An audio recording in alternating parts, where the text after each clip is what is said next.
गाड़ी बड़ी प्यारी है। गाड़ी कौन सी है भाई? कौन सी गाड़ी है भाई? Oh sorry. क्या कर रहे हो भाई, क्या बात है? हाँ, ये गाड़ी कौन सी है, इसका कोई पता है रिव्यू वगैरह?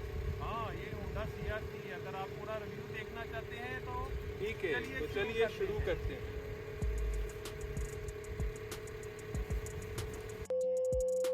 हे guys, welcome to Avon garage. तो कैसे हैं आप सब लोग? तो आज का जो हमारा ब्लॉग है वो है होंडा CR3 का। ये है मेरे पास गाड़ी होंडा CR3 और ये है 2010 मॉडल एंड 16 इंपोर्ट गाड़ी। ये गाड़ी आती है सेमी हाइब्रिड में और स्पोर्ट सेगमेंट में, और ये हैचबैक है। ये असल में जो मेन प्रेडेसेसर जो था होंडा CRX, जो आप देख सकते हैं ऊपर, तो ये होंडा CRX के बाद उन्होंने ये लॉन्च की थी होंडा CR3। लेकिन जो ये गाड़ी थी वो उसके मुताबिक नहीं चल सकी, क्योंकि वो गाड़ी जो थी वो एक हाई एंड परफॉर्मेंस कार थी और ये इन्होंने कम्यूट कार बना दी है। So moving toward the subject, ये गाड़ी है होंडा CR3 एंड इसका जो कलर है वो है टर्कोइज ब्लू कलर है। ये इसके 3 किस्म के शेड्स हैं। सुबह और शेड होता है, दोपहर और रात को और होता है।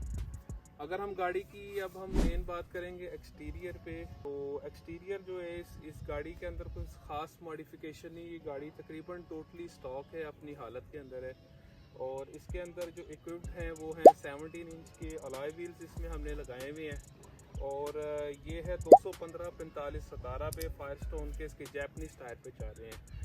जो CR3 है उसके अंदर 16 इंच भी प्रोफाइल आया स्टॉक और 17 इंचेस भी आई है, लेकिन ये गाड़ी 17 इंच बहुत इजीली हैंडल कर रही है। सिक्वेंशियल लाइट्स इसमें इंस्टॉल की हुई हैं और ये DRL भी है, ये डे टाइम भी चलती है एंड ये सिक्वेंशियल पार्किंग पे भी है और इंडिकेटर्स पे भी है। उसके अंदर हमने ख़ास मॉडिफिकेशन नहीं की। इसके अंदर ऑलरेडी एक है लाइम ग्रीन प्रोजेक्शन लाइट्स डाली थी हमने, उसका भी अपने व्लॉग देखना हो तो मैं लगा दूंगा। इसकी ठीक है, ब्राइटनेस इतनी ज़्यादा भी नहीं है ना इतनी कम है, लेकिन ठीक है। लेकिन for the aesthetic wise it's looking damn good. इसके अलावा ईवो फिन्स हमने इस पर इंस्टॉल किए थे गाड़ी के ऊपर, और ईवो फिन जो है वो इस गाड़ी के लुक में बहुत ज़्यादा ना यानी इजाफा कर रही है। इसमें आता है म्यूगन के स्पॉयलर्स भी आते हैं, लेकिन वो स्पॉयलर फॉर्चुनेटली पाकिस्तान में इतने इजीली अवेलेबल नहीं है और उसकी फ़िटिंग भी काफ़ी कस्टम होती है, उसमें आपको ड्रिल करना पड़ता है। तो मैंने लुक को इन्हेंस करने के लिए ये लगाया हुआ है। एंड उसके अलावा जो ये गाड़ी है वो पहले चैम्बर्ड एग्जॉस्ट पे चल रही थी और वो भी मैंने बिली व्हील से लिया है। आप if you want to purchase that exhaust you can go and check in the DM। And अभी फ़िलहाल स्टॉक एग्जॉस्ट पे है, उसका भी एग्जॉस्ट नोट आपको वीडियो के एंड पे सुनाया जाएगा। बात तो सही है। अगर हम बात करेंगे गाड़ी की सस्पेंशन की, तो ये गाड़ी टोटली अपनी स्टॉक हाइट पे है, स्टॉक स्प्रिंग्स पे है, स्टॉक सस्पेंशन पे है। और गाड़ी क्योंकि हमारा जो टेरेन है, हमारा जो एरिया है वो काफ़ी है ना, यानी ऊपर और नीचे का एरिया है, और यहाँ के जो रोड्स हैं वो as far the this car वो रिकमेंडेड नहीं है, लेकिन फिर भी उसके बावजूद मैं डेली चला रहा हूँ and car is nimble and smooth. आपको पता भी नहीं लगेगा, ना कोई जर्क्स है ना कुछ है। गाड़ी अपने सस्पेंशन के लिहाज से भी आउट क्लास परफॉर्मेंस दे रही है।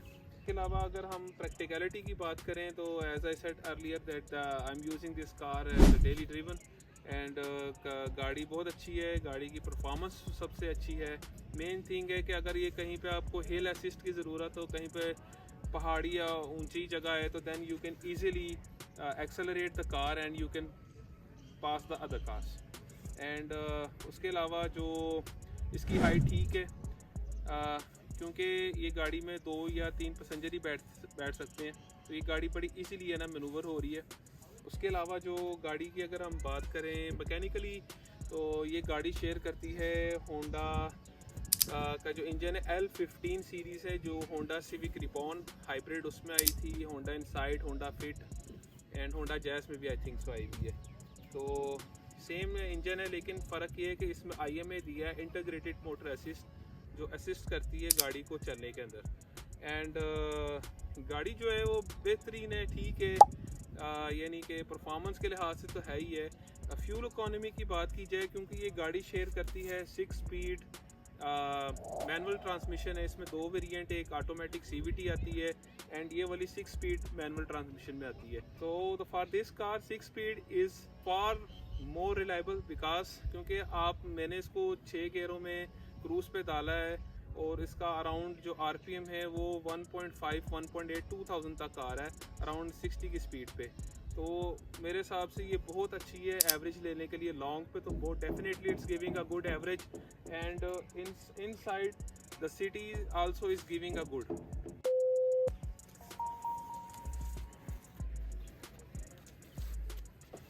उसके अलावा अगर हम इसकी बात करें ट्रंक स्पेस की, तो ये गाड़ी ट्रंक स्पेस में बहुत खुली है। ये इसकी सीट फोल्डेबल भी है और अगर उसकी सीट को अगर हम फोल्ड करें दैन ये पूरा एक कार्गो एरिया बन जाता है एंड कोई भी चीज़ को लेके जा सकते हैं। और इसमें 2 किस्म की कैटेगरी की गाड़ी आई थी जो हमारे पाकिस्तान में लॉन्च हुई है, उसमें ये पैसेंजर सीट के साथ आई थी एंड UK में भी ये पैसेंजर सीट है, लेकिन जो US के साइड पे थी वो उसमें सीट नहीं आई थी। लेकिन जो ये सीट है ये for adult like me, let's suppose I am 6'1" के 2 पैसेंजर ही बैठेंगे, लेकिन 6 फीट से अगर एक कम का बंदा हो तो वो इजीली बैठ जाएगा, 6 फीट से कम 2 बंदे हो तो वो मुश्किल हो जाएगा। सो इसलिए I could say that this is a 3 person car and 3 person इसमें आसानी से जा सकते हैं, बैठ सकते हैं। और उसके अलावा गाड़ी के अंदर जो है ना फीचर्स की बात करनी है, तो ये गाड़ी के अंदर फीचर्स बेतहाशा है, बेतहाशा फीचर्स हैं जो गाड़ी इस प्राइस सेगमेंट में आपको शायद ही कोई गाड़ी ऑफर करती हो। इसके स्टीयरिंग व्हील से लेके इसके इंफोटेनमेंट सिस्टम से लेके क्लाइमेट कंट्रोल एंड बेतहाशा इसमें फीचर हैं कि वो मुझे भी जब मैंने गाड़ी ली थी मुझे सिर्फ 1 हफ्ता लगा उसको समझने के लिए। तो अगर हम सबसे मेन फीचर की जो इसकी बात की जाए, तो जो इसकी जो साइड मिरर्स हैं ये हीटेड हैं और इसकी जिस तरह हमारी गाड़ी में बैक जो है वो डिफॉगर होता है, इसमें ये भी डिफॉगर है। तो इसमें ये जो साइड मिरर्स के अंदर तो फॉग जमने देते नहीं, खासतौर से विंटर्स का जो सीज़न चल रहा है। उसके अलावा इसके अंदर 3 मोड्स हैं, sports mode, normal and eco mode.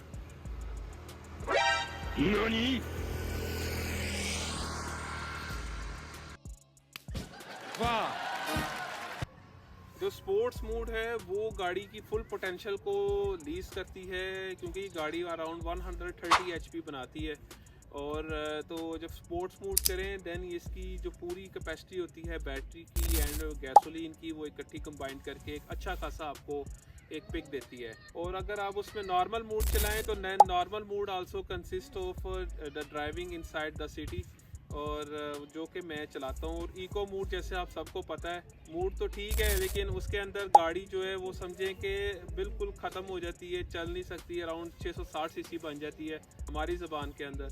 तो गाड़ी की हॉर्स पावर बिल्कुल आना ख़त्म हो जाती है, अराउंड 20 या 30% होती है, जिसमें गाड़ी इंतहाई स्लगिश होती है। तो रेकमेंड भी किया जाता है इस गाड़ी को चलाने के लिए वो नॉर्मल मोड है। और अगर आपको दिल कर रहा है किसी सिविक वाले भाई को या ग्रैंडी वाले भाई के साथ गाड़ी भगानी है, देन आप उसको स्पोर्ट्स मोड करें एंड देन आप गाड़ी भगाएं।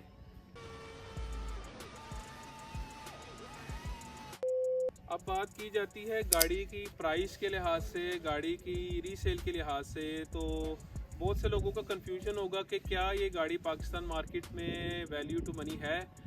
वैल्यू टू मनी है, क्यों? क्योंकि अगर आपने गाड़ी 2.5 से 3.5 मिलियन के रेंज में आपने गाड़ी लेनी है, जो कि इस टाइम पे आल्टो भी आ रही है, कल्टस भी आ रही है, वैगन आर भी आ रही है, तो उसके प्राइस सेगमेंट के लिहाज से इस गाड़ी को कंपेयर किया जाए with features, with horse power, with comfort, with looks specially, so ये गाड़ी हर लिहाज से बहुत टॉप पे सुपीरियर एंड इन्फीरियर है। और मार्केट वैल्यू है, डेफिनेटली है। जो इस गाड़ी को समझता है वो गाड़ी लेने वाला बंदा एक दफ़ा चला लेगा तो आइंदा भी वो इसी गाड़ी को लेगा, क्योंकि इस गाड़ी की जो ड्राइव, सस्पेंशन और ख़ास तौर से जो इसकी पिक है वो इस गाड़ी किसी गाड़ी पे भी नहीं मिलती। तो तीसरी जो सबसे मेन चीज़ है वो इस गाड़ी के अंदर एयर बैग्स हैं, वो 8 एयर बैग्स आते हैं इस गाड़ी में, if I am not wrong. Totally ये इस गाड़ी को जापान की सबसे safest and best car of the year का ख़ताब भी दिया गया है। और ये उस लिहाज से गाड़ी सबसे परफेक्ट है, सेफ्टी के लिहाज से भी और स्पेयर पार्ट के लिहाज से भी ये गाड़ी बहुत चीप है। इसका कोई इतना कोई एक्सपेंसिव चीज़ें नहीं है। मैंने जबकि गाड़ी ली 5 महीने में 2-3 थोड़े से इसके काम हुए थे।